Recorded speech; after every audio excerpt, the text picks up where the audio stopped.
Hey everybody, just home from the range where I did a side-by-side shooting comparison of my new FN Reflex and my kind of new HK CC9 just for some side-by-side shooting comparisons. I got lots of feedback asking for range footage.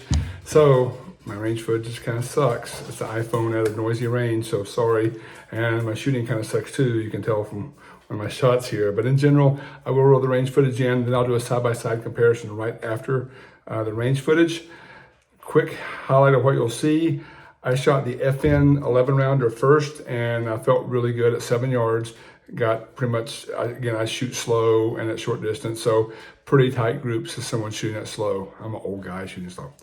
But then I shot 12 rounds of the seemingly more accurate with the dots HK CC9, and I sucked beyond words. I had 5 feet in my groups. Not really, but it was pretty bad. And then I felt bad and redeemed myself, so I loaded 12 more rounds and shot the same tight groups that I shot with the FN earlier. So I believe it's definitely a me issue. I believe switching between the triggers and being just sloppy in general was working against me on that first shot of HK you'll see. But you'll see me shoot 11 super tight groups with this guy. You'll see a brief disaster, and then I redeemed myself with 12 more rounds. At the end of the day, shot them both equally well. I shot a ton of rounds all day, and they're both accurate. I will lose accuracy as I switch between triggers, so that's the downfall of shooting too many guns, is I'm not super accurate. So in general, this is better than I thought without an optic actually. So pretty impressed. Always impressed with my H&K. Just don't judge me by the first shots of the H&K. It was awful. Be kind in the comments. Here comes the side-by-side comparison now. So thanks for watching. Okay, first up, 11 rounds of the FN Reflex, followed by 12 rounds of the H&K CC9. So shooting at 7 yards. So safety off.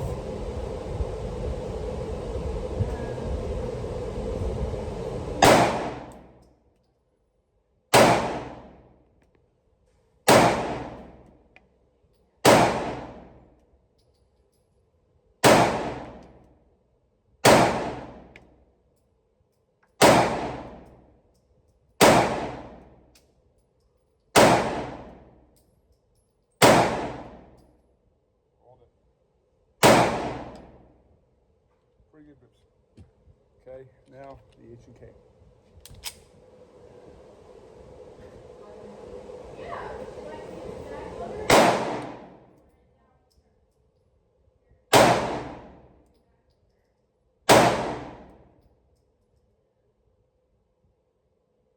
Target's moving.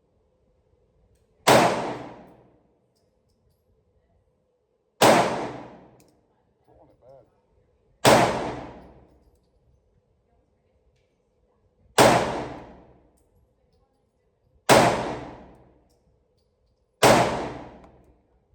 Target my dots off.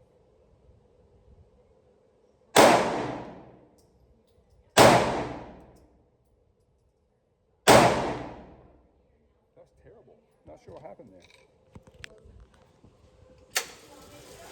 So I missed terribly with the optic. We'll do something else in the hollow sun. Let's check it out and see. So this is the FN 11 shots. I'll get that better angle with that. So I had 1 flyer here and then 10 shots to the same hole. Pretty good. I don't know what I was doing with my H&K though. All over the place. So feels like a me issue. I'm gonna shoot some more H&K and I'll do some slow motion video too. They both shot equally well. Oddly enough, I was more accurate with the irons.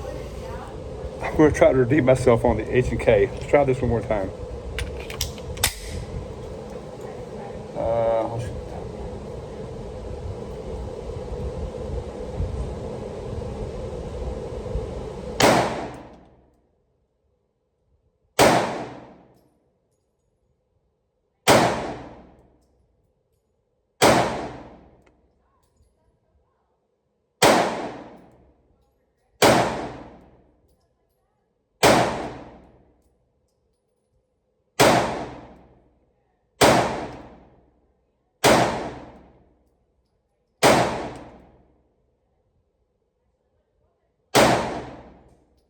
Much better. I have no idea what I did on this first 12 rounds. So here we are. That's what I would expect. So 12 rounds with a dot versus the FN 11 rounds, no dot. Feels pretty equal. I'm gonna just put a bunch of rounds through it and see which one feels the best as I shoot them. So ignore that. I have no idea. But HK and then the FN. Pretty happy with both, other than that first HK round. Okay, here we go. Side-by-side comparison of my new FN Reflex MRD, micro red dot, MS manual safety, compared to my also newish HK CC9, which you may note does have a Holosun optic on there. I will try to refer to them in the comparisons as much as possible without the optic. These are two very small guns from two very big companies. FN and HK are kind of late to the game, it feels like, in chasing SIG for the super thin micro 9 higher capacity pistols out there, but I think these are two really good offerings. You can see in the shooting comparisons, I shot them both pretty much equally well, so excited about that. I'll look at just a quick side-by-side and talk about the differences and the similarities and let you guys, if you have any questions, please sound off in the comments. And if you have any thoughts on either gun, please sound off in the comments. Both guns come with 2 sets of magazines. The H&K comes with a 12-rounder with a pinky extender here and a 10-rounder with a flat base plate. We'll look at them in a second. The FN comes with a pinky extended version like this, but only 11 rounds, but then it comes with a 15-round magazine. So 2 different sizes for what you want. I don't really dig the H&K 10-rounder. I would never carry it that way. I will show you that with the pinky extender on there, I get a good purchase, so that feels good. If I go with the 10-rounder, I do have a purchase. It's on there about halfway, you can see. So I do prefer the extended pinky version, which is how I think most people would carry it.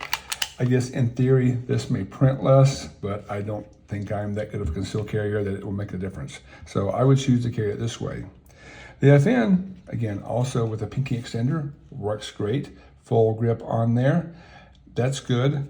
But then I do love the 15-round magazine on here that gives you a really full purchase. So you can get a lot more rounds in there, a lot more practice time at the range with that. So I prefer the second magazine option for the FN. Obviously not concealable, but I think most people will carry them this way. 12-rounder for H&K and the 11-rounder for FN, but we shall see. Again, both guns are 9mm. But there's one big difference between the two, and that's the fact that the FN is actually hammer fired. It looks just like the striker fired H&K and SIG and Springfield and IWI, all those strikers, but it's actually an internal hammer. We'll look at that in a second, and it does give you a different trigger. But both guns are again pretty much similar in size, with the FN being slightly longer, I think about 1/10 of an inch longer. If you look at them side by side, I think the length comes from the overhang here. If you look at the sight radius, it's pretty close. If I get them lined up again, the FN has got maybe a little shorter sight radius versus the H&K, but sight radius is good on both. Both have pick rails, both have front and rear cocking serrations. And I'll take a look at the sights because that's what I think is really good. The H&K comes with blacked out rear serrated sights, and then a bright green front optic there that's actually a good sight picture without the dot in the way. And with this dot, by the way, with the Holosun, you can co-witness, which I think is nice. But I like the sight picture on the H&K. I think I actually like the sight picture on the FN a little better. You've got 2 dots in the back, but then you've got this bright tritium orange sight up front. So I had a really easy time getting that image or seeing that as I was shooting. So again, just a close-up of both firearms. You can see 1 slot pick rail here, the front and rear serrations, and again, both are red dot ready, and you get to keep your rear sight with both. Looking at the H&K again, you've got 2 slots here, as well as there's a front. These guns have been safety checked, but I'll show you that again in a second, in case you're nervous. I'm gonna jack the magazines out for now anyway. Now, the other thing I think is interesting is the trigger placement. It looks like the H&K has a bigger trigger guard, you can see here. That's a really good size trigger guard. You can get gloved hands in there pretty easily. The FN is not quite as big, I don't know if you get gloved hands in there. I think you can. More of a rounded shape here with no texturing on the front, with a little bit of undercut. On the CC9, again, no texturing. A little bit of a double hump here. You got kind of a flat spot and then a big undercut there. So the one big thing I want to point out though is the difference of the trigger placement. The guns are identical in size for the most part, but look how much bigger the trigger guard is and how much more forward the trigger is on the H&K. I hope I can get this to come across on camera. I'll try turning it up and down. See if my light helps me at all. I don't know that it does. All right, sorry guys. So if you line these up front to back, even with each other, you can see that the trigger placement on the FN is much higher and further back than the H&K, which is further up here. I'll flip these around, maybe you can see it differently this way. Again, line those up. You can see that the trigger placement is way back here on the FN versus way up here on the H&K, with a lot more room in the trigger guard, really noticeable there. So I just thought that was really interesting. Had no trouble getting good placement on the trigger with either one. Now, the FN does feel good ergonomic wise. I'll go and put this extended magazine on here. As you can see, it has good serrations on the side. I call them Goldilocks. They're pretty much just right, with some different texturing on the front strap. Again, it goes down to the extended mag on the sides and the front. Back strap does have the same battered nubs back there with some slickness on the back of the extended mag. But again, does feel really good. Important to note though, no adjustable back strap like miniguns have today, including the H&K, which has multiple back straps. And I think I put the larger one on here, but it has some texturing here, but it's a little slicker than the FN. However, it does make up for it with finger grooves, which some people like, some people don't. No finger grooves on the FN, finger grooves on the H&K. So the finger grooves plus the adjustable back strap really let you get good placement on your trigger finger. And again, I think that the ergonomics on the H&K are actually a little bit better. So the other thing I really forgot to mention that's important is the width. Again, I talked about them being the same size. They're pretty much the same width as well. The 1 inch seems to be the magic number, and the FN is exactly 1 inch. The H&K says 0.99 on paper, and you can probably see a small difference there maybe. Maybe it's the color, maybe it's not. But in your hands, it does feel maybe just a smidge smaller, but they're both, I think, super easy to conceal carry inside the waistband, being so thin. Another big plus for me in the H&K department is the fact that it's fully ambi. FN's fantastic that most of the full-size firearms are fully ambi with slide stops on both sides, as well as fully ambi mag releases. However, on the Reflex, there's no slide stop here, and the mag release is reversible, but not ambi. You have to choose left or right. You do get a manual safety. The H&K is 100% ambi, as most H&Ks are these days. You have a slide stop on both sides, as well as a fully ambi mag release you can see there. So now H&K purist will hate the fact that this is a button, not a paddle release, but the button does work just fine. I prefer paddle as well, but I think this is a good gun and the paddle works just fine for me. Now, again, the other big difference in the two is the fact that this is a striker fire gun.